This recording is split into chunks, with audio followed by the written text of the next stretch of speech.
Programa de opinión de producción nacional, con elementos de lenguaje, salud, sexo y violencia. Apto para todo público.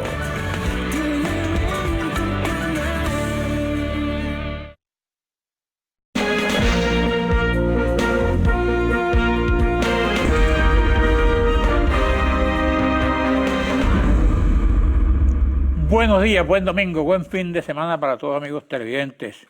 En la primera parte de este programa voy a conversar con la doctora Belkis Yolé Noya. Ella es directora del Instituto de Medicina Tropical de la Universidad Central de Venezuela. Aquí estoy leyendo en BBC Mundo que dice que es el Cándida auris, el misterioso hongo resistente a los medicamentos que se expande por el mundo. ¿Ese hongo está en Venezuela? Sí, ese hongo está en Venezuela. Bueno, primero quiero agradecerle la oportunidad que nos da de visibilizar al instituto. Muchas gracias. Sí, ese hongo está en Venezuela, es un hongo bastante frecuente entre los seres humanos. Puede vivir tranquilamente en las cavidades, en el órgano reproductor femenino, con alguna frecuencia. ¿Mata gente? No, no necesariamente. ¿Qué perjuicios causa? Cuando infecciones, sobre todo vaginales, infecciones orales, y ocurre sobre todo cuando los pacientes reciben alguna medicación que elimina, sobre todo un periodo de antibiótico-terapia por un tiempo más o menos prolongado. Entonces este hongo, que los antibióticos no lo hacen nada, pero que está en equilibrio con las bacterias, entonces como ve el camino libre, se reproduce y produce lesiones. ¿Igual para el hombre que la mujer? Igual para el hombre que la mujer. Y en pacientes inmunosuprimidos, que tienen inmunosuprimidos por diferentes causas, entonces también se puede convertir en un problema. ¿Qué llaman ustedes inmunosuprimidos? Bueno, recuerde que tenemos inmunosuprimidos, por ejemplo, a la gente que tiene cáncer, ¿verdad? Cualquier tipo de cáncer, leucemia. Entonces el cáncer baja las defensas del individuo y a ese paciente nosotros lo identificamos como inmunosuprimido. También el paciente que está afectado por el virus de la inmunodeficiencia humana, el VIH, también está inmunosuprimido. Entonces, estos agentes que normalmente viven con el ser humano, pues se alborotan, por decirlo de alguna manera, crecen, proliferan y entonces hacen lesiones. ¿Eso igual en Caracas que en el interior? Totalmente. ¿Sí? Sí, no tiene nada que ver con el frío, ni con la altura, ni con hay algunas poblaciones que tienen más que otros, pero realmente como es, digamos, vive de manera en la flora, digamos, bacteriana y micótica de la boca, de los órganos genitales femenino y masculino, entonces él está ahí en equilibrio con otros agentes causales. ¿Entiende? Entonces, bien sea por inmunosupresión, por antibiótico-terapia o lo que sea, entonces ellos se reproducen. ¿Y qué tiene que ver el Instituto de Medicina Tropical ahí? ¿Qué ha hecho? Bueno, fíjese, ¿Qué ha hecho contra ese virus? Es un hongo. Contra ese hongo. Es un hongo, exactamente. Lamentablemente, en este momento nosotros tenemos la sección de micología, que fue, digamos, uno de nuestros fuertes. Nosotros lo tenemos ahorita un poco de capa caída. ¿Por qué? Bueno, porque su jefe se enfermó y entonces de repente el personal, unas chicas jóvenes y muy proactivas, bueno, se fueron alejando y entonces ahorita lo tenemos prácticamente cerrado. ¿Y el jefe entonces, se enfermó para no volver? Bueno, está en un proceso de recuperación importante y con seguridad, conociendo a la persona que jefe de esa sección, seguro que va a volver con muchos ánimos. Y entonces la doctora Landaeta, que es la jefe de microbiología, está retomando esa sección y probablemente en poco tiempo nosotros tengamos de nuevo la atención que merecen los pacientes. Esa sección tuvo una época de oro, tanto con el doctor Dante Borelli, la doctora Carmen Marcano, después con la doctora Sofía Mata, y en poco nos recuperaremos con una de esas secciones importantes. ¿Tienen muchos pacientes? Sí, los pacientes que tienen hongos, ¿no ve que esos hongos también viven en la piel, como le dije, ¿No tienen cura? en la boca? No, es que ellos viven en equilibrio con el ser humano.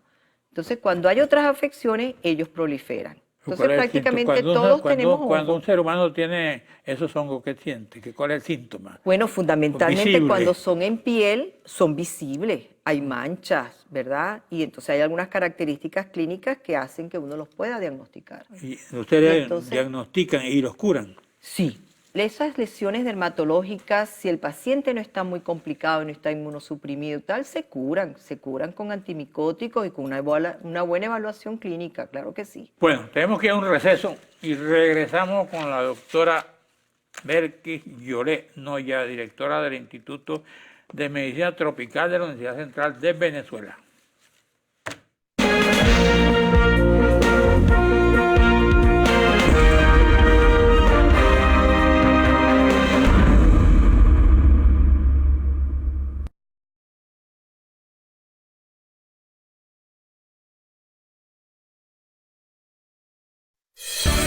Estás viendo Diálogo con...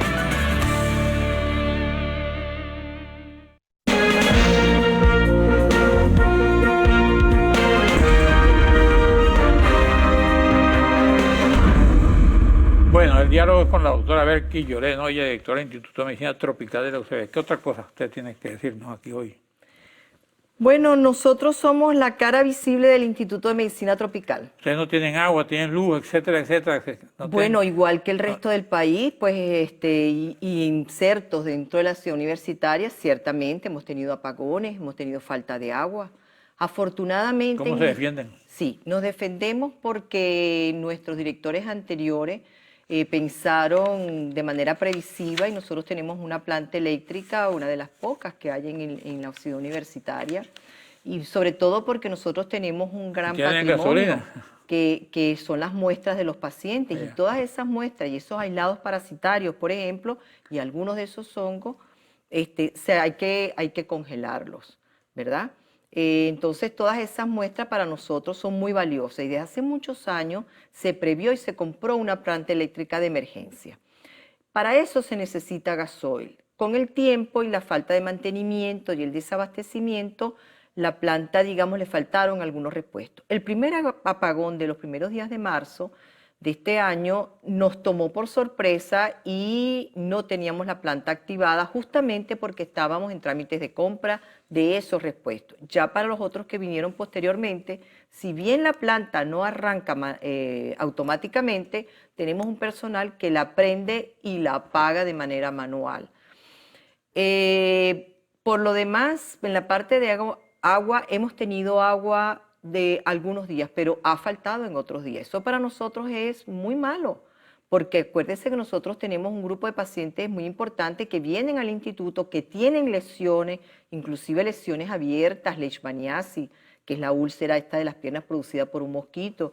Entonces, el médico tiene que observar, la labionalista, si bien tiene guantes, ¿verdad?, tiene que tomar un pedacito para hacerle diagnóstico. Entonces, todos esos instrumentos hay que lavarlos. No se pueden quedar de un día para otro con eso. Entonces, la misma situación del país, pues, no deja de afectarnos. Los mismos problemas de transporte. Hoy mismo, por ejemplo, nosotros hemos tenido problemas con todo nuestro personal que vive en Cuba, en el Hatillo, pero sobre todo los que viven en los valles del Tuy. Y tenemos un personal muy importante que vive por esas áreas, que claro, al pararse el ferrocarril ya no pueden venir a trabajar. Claro. Y lo más grave es que cuando hay algo que están en el trabajo y ocurre algo durante el día, esa gente difícilmente puede llegar a sus Usted casas. hablaba de la leishmaniasis. ¿Cuáles son Ajá. los síntomas de esa enfermedad? La ¿Cómo leishmaniasis cómo se nosotros es detecta? endémica en Venezuela, número uno. Tenemos una leishmaniasis de la piel y una leishmaniasis de las vísceras. La leishmaniasis de la piel es la que está más evidente porque empieza como una ronchita, como una picada de zancudo, ¿verdad? Y va creciendo hasta que se ulcera. Pierde la piel y se hace una úlcera tal cual, con el centro feo. Y a veces, la mayoría de las veces no duele, pero se puede infectar ¿Y eso secundariamente. es transmitido por qué? ¿Por Eso es mosquito? transmitido por un mosquito. ¿Y Por el un mosquito mosquito muy existe? frecuente, sí, como no, en todos los alrededores de Caracas, en el Junquito, los Teques, en las zonas boscosas, en el Ávila, en los Andes, en todos los pies de montaña. Acuérdense, nosotros tenemos toda la cordillera de la costa y la cordillera de los Andes. Todos esos pies de montañas tienen Y un leishmaniasis. enfermo de leishmaniasis Queda marcado. Bueno, esa úlcera puede curar espontáneamente y de hecho cura espontáneamente. Allí Sí. queda una cicatriz importante. Ajá. Algunos de esos casos, después de un tiempo, se localiza unas lesiones en la nariz porque es la forma mucocutánea y esas lesiones en la nariz son difíciles de curar, a veces resistentes al tratamiento y dejan hace un hueco completamente de una fosa nasal a la otra. Inclusive se carcome el techo de la boca y todo eso. Ustedes no atienden pacientes, diagnostican. Sí, nosotros diagnosticamos y atendemos pacientes, claro que sí. En el instituto se le da tratamiento. No van a los hospitales. Nosotros, digamos, todo nuestro personal médico trabaja en hospitales y en clínicas. Y pocos, como digamos los que estamos a dedicación exclusiva en la universidad, no trabajamos en otro sitio, pero somos médicos consultores del hospital universitario. Tenemos una interacción con el hospital universitario importante. Ok. ¿Qué otro problema tienen ustedes que podamos? Bueno, nosotros tenemos el problema aquí de Chagas, ¿cómo no? Sirva su tribuna para en estos momentos de sequía, por ejemplo, es muy importante que la gente sepa que con la quemada de los montes, los chipos vuelan y buscan sus animales para ser picados porque, claro, el fuego se lleva todo, se lleva a los animalitos. Estos insectos, que es el chipo, vuela y puede volar distancias largas y busca refugio en las viviendas. Entonces, en esta época hay una gran afluencia de chipos al Instituto de Medicina Tropical. ¿Y hay afluencia de Chagas también? Claro, porque la mitad de estos chipos tiene el Trypanosoma cruzi, que es el agente causal de la enfermedad de Chagas. ¿Cuál es el síntoma de la enfermedad de Chagas? Cuando estamos en fase aguda... ¿Cómo inicia? Bueno, cuando estamos en fase aguda, que no ocurre en el 100% de los casos, ¿verdad? Tenemos dos formas de infección. La forma oral, que es que el parásito entra por vía oral, bien porque se contamine alguna bebida con los excrementos del chipo o porque el chipo se ha licuado en el jugo. Pero la otra forma es la tradicional de la picadura del insecto a la persona. Se le crea una roncha, el paciente puede desarrollar en pocos días fiebre, dolor del pecho, porque puede tener una miocarditis y puede hasta fallecer. Caramba. Ahora, la forma más frecuente es la forma crónica. ¿Cómo combatirla? ¿Cómo combatirla? Combatiendo el vector, conociendo el vector, identificándolo. Una vez que está enfermo el paciente, ¿cómo? Una vez que esté enfermo, curamos? fíjese, ahí tenemos una gran, digamos, un gran filtro que son los bancos de sangre. Todos los pacientes que van a bancos de sangre se les hace una prueba de carácter obligatorio, porque es obligatorio en la ley venezolana, ¿verdad? Hacerle despistaje para la enfermedad de Chagas. Y muchos pacientes se detectan porque la serología les sale positiva. ¿Qué pasa si le detectan Chagas? ¿Cómo lo curamos? Tiene que venir al Instituto de Medicina Tropical porque nosotros evaluamos al paciente, no solamente desde el punto de vista del parásito, sino también desde el punto de vista cardiológico. Se le hace una evaluación completa y se le da tratamiento para los parásitos. Bueno, vamos a otro receso y regresamos con la doctora Belkis Yolé Noya, directora del Instituto de Medicina Tropical. ¿Okay? De acuerdo.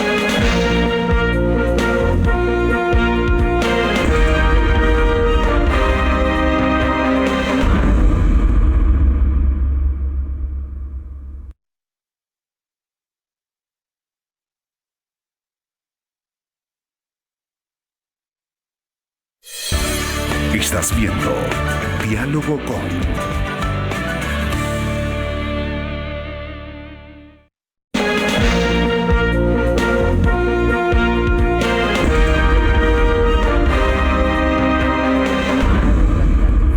Estamos en la última parte del programa. ¿Qué otra cosa hacen ustedes en el Instituto de Medicina? Bueno, fíjense, en el Instituto de Medicina Tropical se asientan 3 cátedras de la Escuela de Medicina Luis Racetti.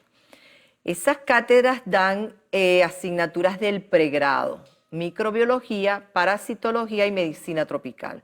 De hecho, una buena parte de los investigadores del Instituto de Medicina Tropical somos personal docente de las cátedras, que compartimos nuestro tiempo entre la docencia de pregrado, de posgrado, la asistencia a los pacientes y la investigación, sin dejar de lado la parte de extensión universitaria, que son todos esos trabajos lindísimos, trabajos de campo, que se hacen en paludismo, en Chaga, con los reservorios, con los mosquitos. Toda esa parte también nos compete a nosotros. ¿Y el posgrado?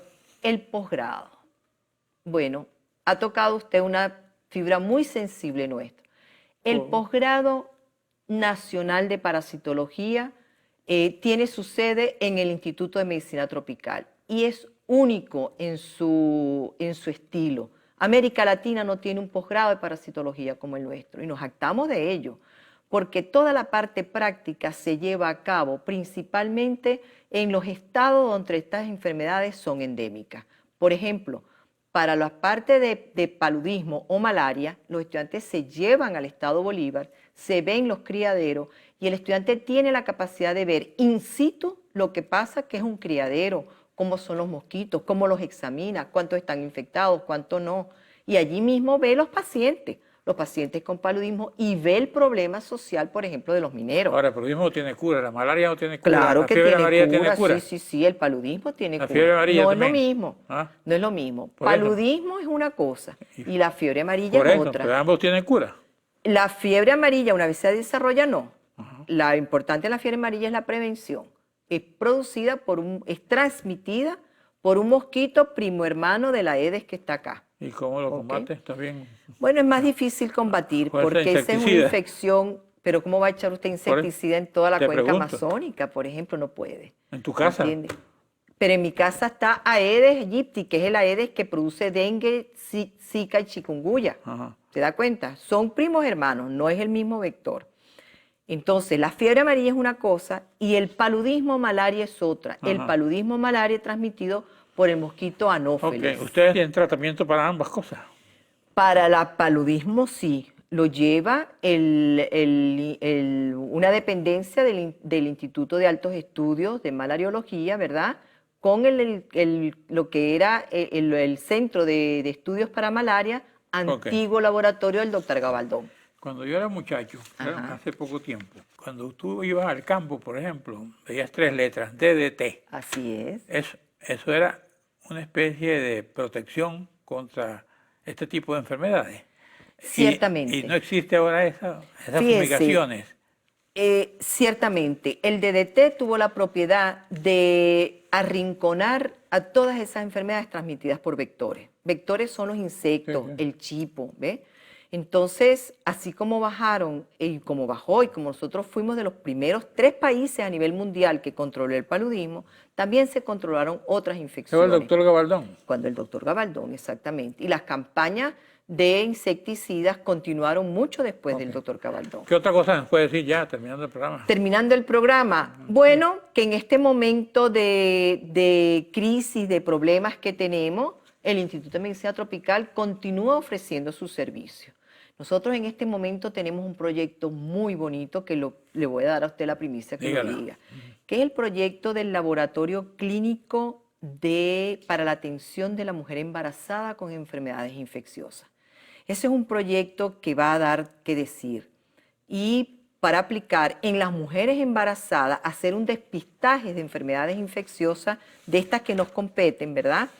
Para que ella tenga un perfil y adiestrar a nuestros médicos del instituto en el manejo de esta mujer embarazada y que ella se devuelva a su maternidad, a su médico que la controla, con un diagnóstico de esas enfermedades infecciosas que pueden eventualmente afectar al niño. Rubiola, citomegalovirus, herpes, hepatitis, Zika, Chagas, toxoplasmosis, herpes, no me acuerdo si la dije o no, de esas enfermedades que pueden afectar en un momento dado al bebé. Entonces eso se hace de manera muy puntual para una cosa o para otra, pero no de una manera sistemática. Y para allá vamos. Nosotros quisiéramos que toda mujer embarazada que vaya por lo pronto al hospital universitario, ¿verdad?, en alianza con Medicina Tropical, tenga su perfil infeccioso y la podamos controlar. ¿Cuál sería su recomendación para la gente? La recomendación para la gente, sea embarazado o no. Sea embarazado o no, en este problema es el problema del agua. Fíjese, el doctor Matías Reyes acaba de enviar un pequeño comunicado a la comunidad. ¿Quién es Matías Reyes? Matías Reyes es nuestro entomólogo. llamando la atención sobre los depósitos de agua. Por supuesto que hay que recoger agua porque la gente que tiene niños y tal, y en esta escasez de agua, tiene que tener depósitos. Esos depósitos de agua deben estar tapados. ¿Para qué? Para que los mosquitos no tiren sus huevos desde el aire y los depositen en el agua. ¿Qué pasa si no los tapan? Bueno, ¿Cuál es quedan la consecuencia? completamente al aire libre, ¿Cuál es la entonces consecuencia? se convierten en criaderos de mosquitos. Ajá. Entonces el índice aédico sube, o sea, la cantidad de Y mosquitos los habitantes de la casa amenazados. amenazados, claro, porque fíjense, en poco tiempo nosotros podemos tener cifras de epidemia en esas tres, que son las tres transmitidas por el mosquito Aedes. ¿Por qué dice aquí que diagnóstico inmunológico en riesgo ante los nuevos apagones? Sí tiene su riesgo y le voy a decir por qué. Porque fíjese, nosotros porque tenemos la planta eléctrica, pero tuvimos un momento de estos apagones que no tuvimos la planta eléctrica y muchos reactivos con que se hacen los diagnósticos se perdieron. Entonces esos reactivos son muy costosos. Y si aún encima que nos cuesta conseguirlos, que nos cuesta conservarlos, viene el apagón y se lo lleva, Claro. pues entonces la inversión es muy grande. Por Aquí- eso es que desde hace mucho tiempo nosotros tenemos esta planta Aquí hay eléctrica. una noticia preocupante de medicina tropical en peligro de cierre. Dice No, aquí, en peligro de cierre no, pero en bueno. peligro de que perdamos nuestras muestras está en sí. peligro de cierre por la crisis energética. Bueno, fíjese, tuvimos una semana muy crítica porque al no tener el repuesto de la planta eléctrica, nosotros tuvimos que prender la manual, apagar la manual y realmente usted sabe que movilizarse en la noche no puede ser. Si a esos reactivos les baja la temperatura por debajo de un nivel crítico, se pierden. Claro. Y no solamente se pierden los reactivos, porque al final y al cabo los reactivos o se pueden volver a hacer o se pueden comprar. Bueno. Pero allí hay muestras de pacientes sumamente valiosas Ajá. o muestras de parásitos muy valiosos que no se pueden Bueno, recuperar. estamos terminando el programa ya. Aquí dice cerca de 49 chipos mensuales recibe el Instituto de Medicina Tropical. 49 chipos. Pueden ser más. Sí. En épocas en Ok. las cuales hay, por ejemplo, la avalancha de triatominos por las quemazones y todo este tipo, por el calor, por Ajá. ejemplo, esta es una época muy crítica, Claro. ¿verdad? Donde todos esos chipos del Ávila, que se quemó medio Ávila, se vienen a Caracas. Ok. Entonces la gente que ya tiene conciencia ciudadana respecto al chipo lo trae medicina tropical. Bueno. El 50%, del 50 al 70% de esos chipos tiene el Trypanosoma cruzi. De Bueno. tal manera que los pacientes tienen que prever poner telas metálicas en sus ventanas, no tocarlos directamente y voltear todo lo que son computadores y televisores de espaldas a las ventanas para no El aumentar chipo- la atracción. El chipo ataca por igual a blancos, negros, amarillos, Blancos, negros, ricos, pobres, a todo el mundo. morenos. Moreno. Por eso yo le digo aquí al doctor Castro cuando viene aquí que se cuide el chipo. Y usted también. No, pero no tiene discriminación. Bueno, gracias. De nada, doctora a su orden. Belkis. Gracias a usted amigos por esta televidentes. tribuna. En la próxima parte voy a conversar con Orlando Alzuru, presidente de la Federación Venezolana de Maestros. Así es. Muchas gracias, profe.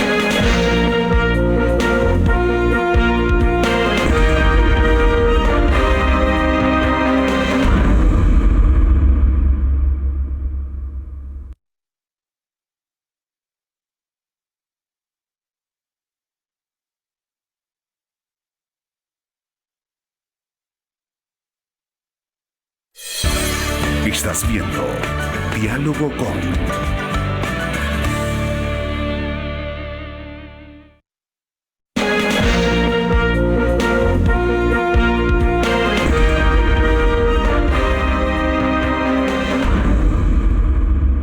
Bueno, ahora voy a conversar con Orlando Alzuru. ¿Es Alzuru o Alzuru? Alzuru, sin acento. Alzuru.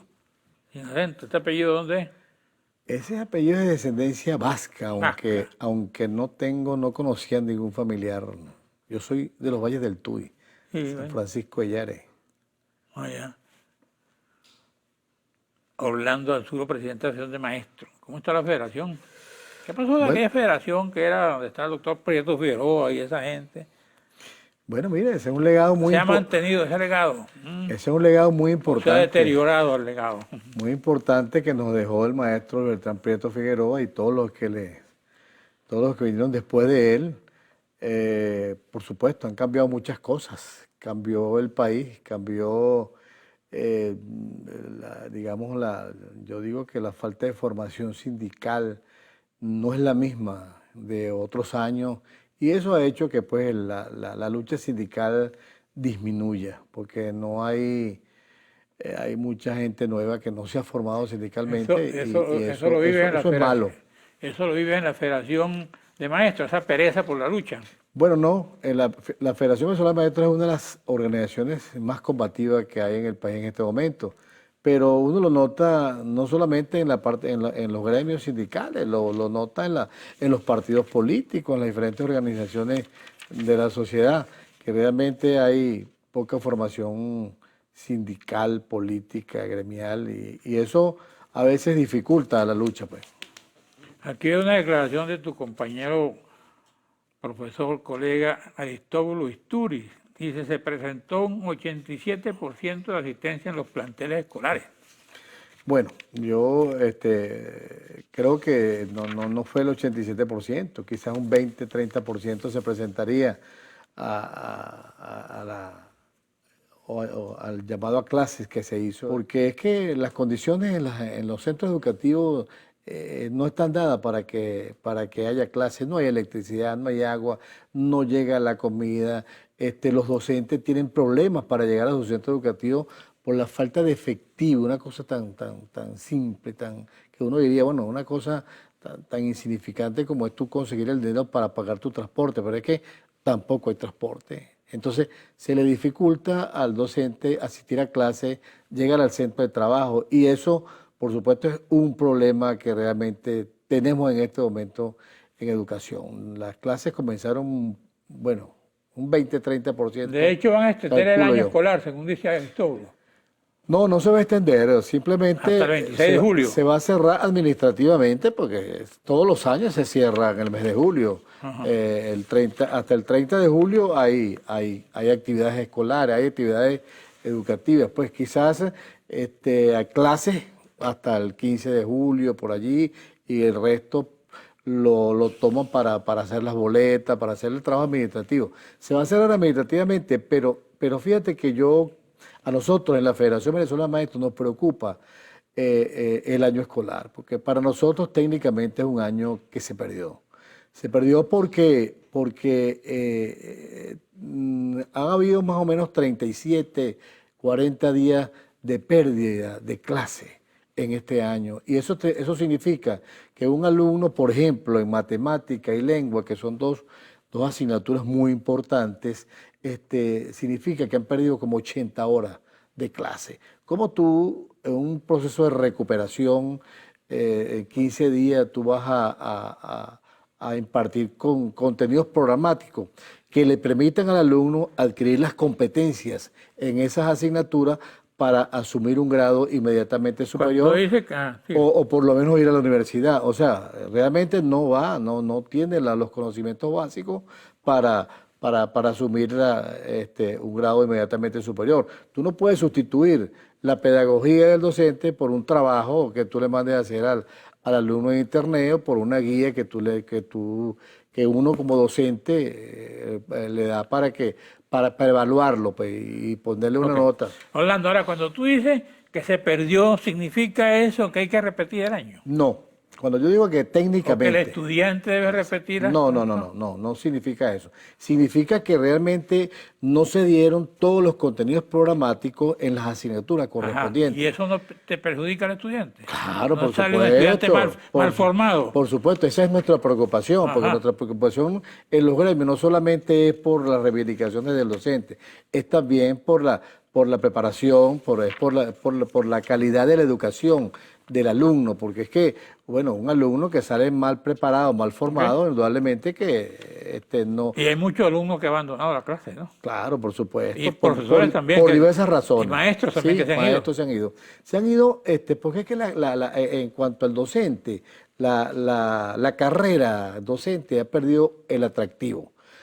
Porque hay bajo salario, una seguridad social que no existe y antes existía. Tú ves que antes un docente con el sueldo Tenía que el ganaba. IPASME, ¿no?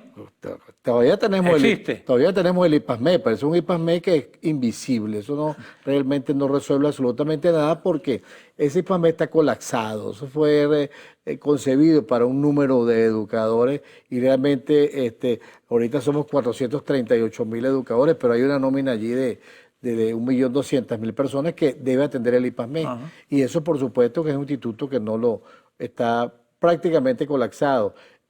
No tenemos esa seguridad social, el docente ha perdido perdió la libertad de cátedra porque están tratando de imponerle cosas que están fuera de su formación pedagógica. Ok. Pues, por ejemplo, cuando a ti te obligan a impartir contenidos programáticos que conllevan a una cuestión política o ideologizante, eso no está Eso dentro de la está ocurriendo. Eso no está, eso Se están ocurrió. obligando Eso ocurrió porque a adoctrinar al estudiante.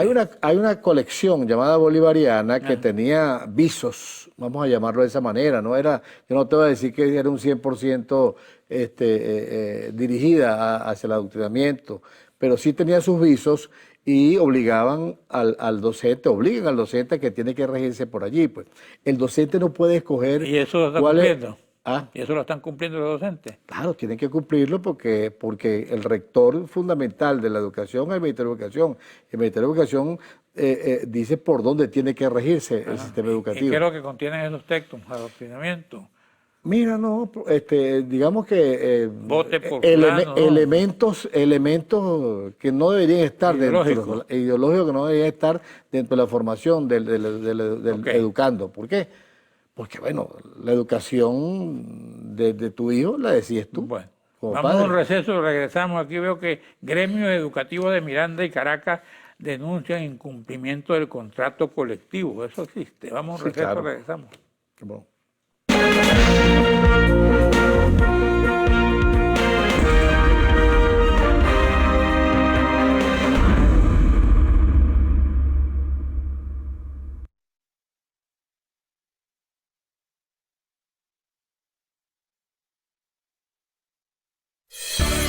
Estás viendo Diálogo con...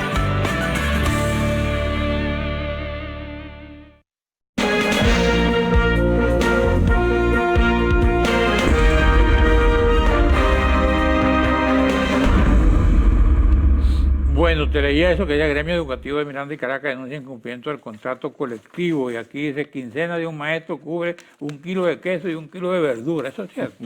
Eso es cierto, ¿Sí? sí, cómo no, sí. Realmente hemos emprendido una lucha. O tú comes queso o comes verdura, pero las dos o cosas no las no puedes la comer. puedes comer, las dos cosas no.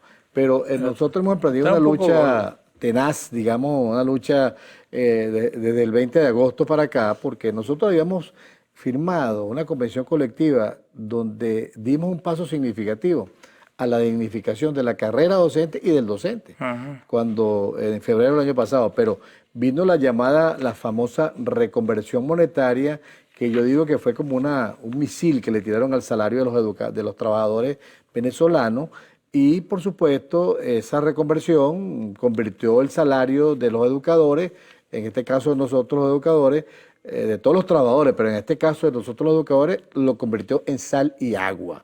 Sal y agua. Sin embargo, nosotros desde ese momento hemos emprendido una lucha con nuestros sindicatos a la cabeza. Nosotros, cuando digo nosotros, las federaciones nacionales, todas las federaciones nacionales, no solamente la Federación de Maestros, todas las federaciones que firmamos la convención colectiva con nuestros sindicatos regionales, emprendimos una lucha en defensa de nuestras reivindicaciones allí logradas. Pues hemos venido reuniéndonos con el Ministerio de Educación tratando de que realmente se recomponga el contrato colectivo. Sin embargo, esa fórmula macabra, porque es una fórmula macabra que le aplicó el Ministerio de Planificación conjuntamente con la ONAPRE al salario de los educadores, bueno, cercenó las prestaciones sociales, cercenó el poder adquisitivo del educador. Un educador en este momento, la última canasta básica familiar, la alimentaria de febrero era 1.200.000 bolívares. Entonces eso cubre solamente el 2%. Tú puedes comprar con el salario que ganas en este momento 2% de la canasta alimentaria. Nada. ¿Ah? El CLAP no te llega. Los CLAS llegan, bueno, como le llegan a las personas, eso no es la solución. La solución es que tú con tu trabajo, tú adquieras los productos que tú realmente requieras y quieras. Entonces, bueno, eso está pasando. Nosotros hemos venido librando una lucha realmente feroz, tenaz, con nuestros sindicatos en todas las regiones del país, luchando por nuestras reivindicaciones. Y vamos a seguir luchando hasta tanto sean resarcidas. ¿Cómo están las escuelas desde el punto de vista de infraestructura? Bueno, están en el suelo. ¿Por qué? Porque ahora deben estar peor, ¿no? Pues fíjate que nosotros me contaban en mi pueblo, se murió una maestra de hepatitis. Y entonces otro muchacho se murió por allí, no se sabe de qué paludismo. Hay denuncias en Carrizal que hubo una epidemia también de hepatitis. Entonces, uno como docente, como padre, uno dice, cónchale, pero el riesgo que se está corriendo es tremendo en las escuelas. ¿Por qué? Porque hay denuncias también de que hay escuelas que tienen un solo baño para que lo usen los niños, las niñas y los profesores. Y por supuesto que hay este riesgo de contaminación, de infección, que a nosotros nos preocupa, porque mire, se trata de los niños. La recomendación que nosotros le estamos haciendo a los padres y representantes es que le hiervan el agua a sus hijos. Que se la hiervan, que el agua que llevan a la escuela para consumir, que la hiervan y se la lleven en cantinflora o en los envases, pues, que no tomen agua de los bebederos que hay en las escuelas, porque no sabemos en qué condiciones están, para evitar enfermedades, amibiasis, hepatitis, ese tipo de cosas. Pues. Aquí veo que 60.000 docentes abandonaron las aulas.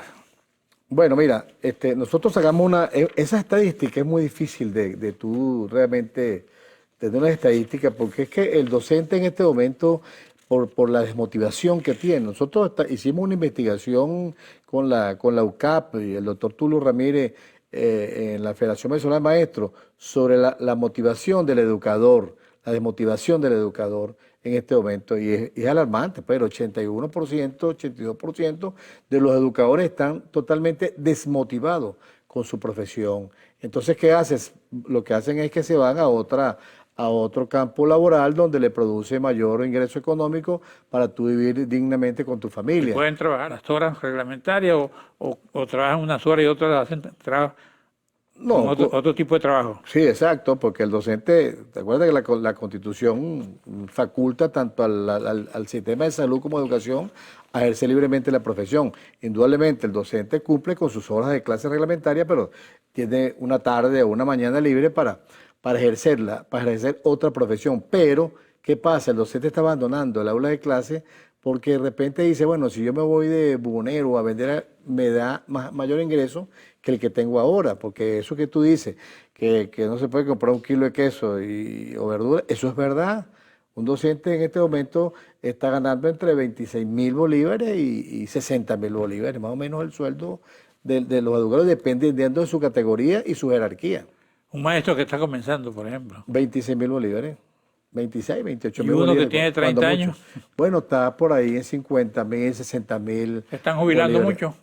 Fíjate que es importante esa pregunta. Fíjate que ya la gente se está yendo y no le importa cobrar las prestaciones, porque realmente las prestaciones son insignificantes con la devaluación que ha habido, la hiperinflación y la reconversión monetaria. Ya las prestaciones son insignificantes. Por eso yo digo que fue una bomba que le tiraron el 20 de mayo con esa reconversión monetaria al salario de los trabajadores. Bueno, ¿qué otra cosa me vas a decir?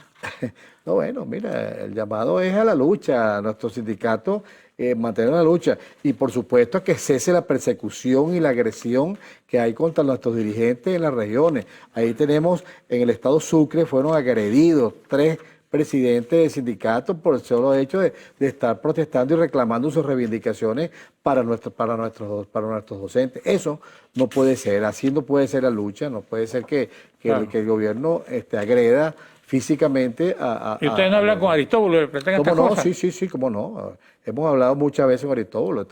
Estamos continuamente hablando con él, tratando de resolver los problemas con él, porque yo creo que eso es una fórmula que no debemos perder. El diálogo allí es obligatorio para defender lo que para nosotros es sagrado, que es el contrato colectivo. Bueno, ¿ya lo firmaron? Sí, ya tiene un año, ya el año que viene. Por eso viene el otro. Fenece. ¿Pero está cumpliendo? No se está cumpliendo totalmente. ¿Por qué? Porque, bueno, se han violado, el contrato colectivo no se cumple, pues se viola flagrantemente por todas las razones, por todas estas razones que ha habido en estos últimos años. Es que la reconversión monetaria acabó con todo, Carlos, acabó con todo. Ese fue lo que llaman el barbarazo. Bueno, gracias al bárbaro Orlando Arzú. Gracias a usted, amigos televidentes. Nos veremos aquí el próximo domingo a esta misma hora.